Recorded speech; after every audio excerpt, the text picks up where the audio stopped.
What's up, guys? James Palms here. Today we're taking a look at an update video on how to grow your Washingtonia robusta from seed. So this one right here and this one right here are the two fastest growing ones. If you watch this whole video series, you can watch it from the beginning. You can see them when they were tiny little single blade of grass just poking up right to now. I have videos all along the way to show you how to get them to this stage,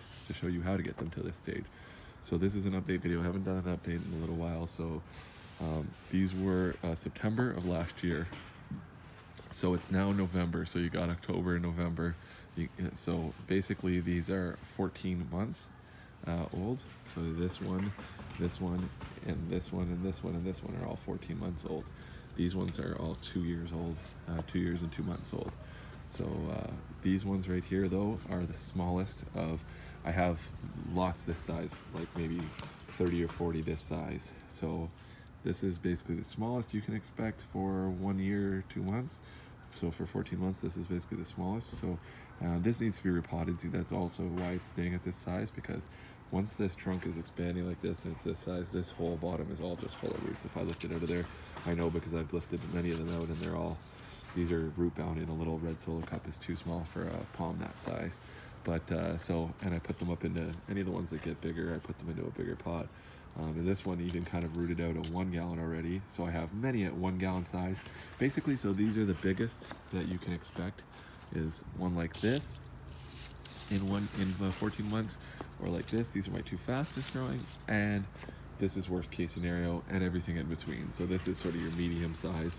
This is roughly your medium. I have many this size or bigger, maybe 20, 30 at least in that sizes. I have a couple even that are more like this guy here, and then I have ones that are this big and ones that are this big, and then I have about the most of them, the bulk of them are very much smaller like this. Like of the whole amount I grew maybe 70 or 80 palms, I think, something like that. In that range, 70 to 80. And I have maybe about 60, not quite, maybe I have about 40 or 50 like this size, because it's hard to tell because I did get more in November as well.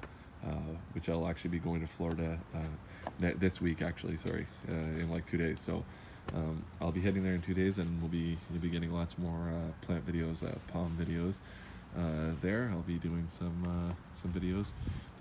They'll be different. They won't be on my exact trees, but they'll be good. So stay tuned and keep watching. But anyways, for the winter time, I'm just gonna sort of take you into what I did a little bit, because this is an update on my video series on how to grow these guys. So keep repotting them, do everything I've shown the whole time. When the fall comes and it starts getting cool, bring them in at night. Bring them in as much as you can at night, and if you have sunny days like today, it's basically almost winter now. I mean, we're almost December. It's the 24th or something like that of November. So November's just about over. But I still have days even up till Christmas here in Southern Ontario where I can put them outside, where it's, +5 to 40 Celsius, 45 Celsius, up to 50, or up to 50 Fahrenheit, 45. So like single digits, 4, 5, 6. If it's about 2 and sunny, I won't put them outside, 2 Celsius. So if it's like 38 and sunny, I won't put them inside. But if it's in the 40s, mid 40s and up, and 4 or 5 degrees Celsius, I'll put them outside and let them get sun, and then bring them in at night. Obviously, keep them inside basically. But this time of the year, I basically cut watering back to very, very minimal until you can lift it up and it feels wicked light. So you can flood them still, and then just let them sit for, I'd wait almost a month in between watering, especially in larger pots. And these ones you can maybe do 3 weeks, but they're probably fine for at least a month indoors, because the temperatures aren't crazy hot and they're not growing as much. And what I recommend you do, if you're in a cold climate like I am, obviously if you're not, just keep them outside as much as you can and bring them in the night if you don't have, or if you're in Florida or wherever, if you're in a really warm place, then don't even bother bringing them in, just leave them out all the time, and keep continuing on the path of growing. But for growing them in a northern cold climate like I am, you're going to want to give them light. If you can, give a really sunny window. Most of the times that won't help. I recommend you supplement with an LED grow lamp of some form. You can get really good ones that'll grow these just fine for $40 on Amazon, $40 to $80, anywhere in that range I would spend, which is not much.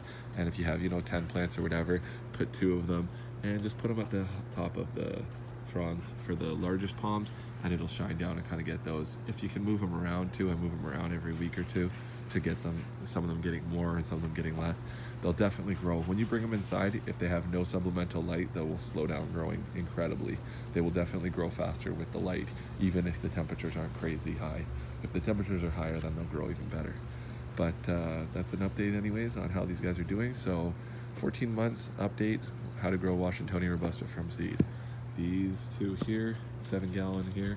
So your best case scenario and worst case scenario is something like these guys here. Little still in the cups, but you can make those grow still quickly. You can start, you don't have to put it, I wouldn't put that into a pot this big, but put this one into a 1 gallon right now, and it'll take off over the winter, and by the spring it'll be almost like this right here and ready to go into a 2 gallon, or ready to just go into the ground, or whatever you want to do with it. I'm going to start definitely experimenting more in the spring here with putting some more of these in the ground. I might just be using several of these as annuals, tucking them in different places, so we can monitor the growth of how they grow in the ground as opposed to that in the pots and different things. But beautiful winter day here in Southern Ontario, Canada. Thanks for watching, guys. Like and subscribe, and keep watching, especially if you're into more tropical stuff, because I'll be in Cocoa Beach this week. So thanks for watching, guys. Later.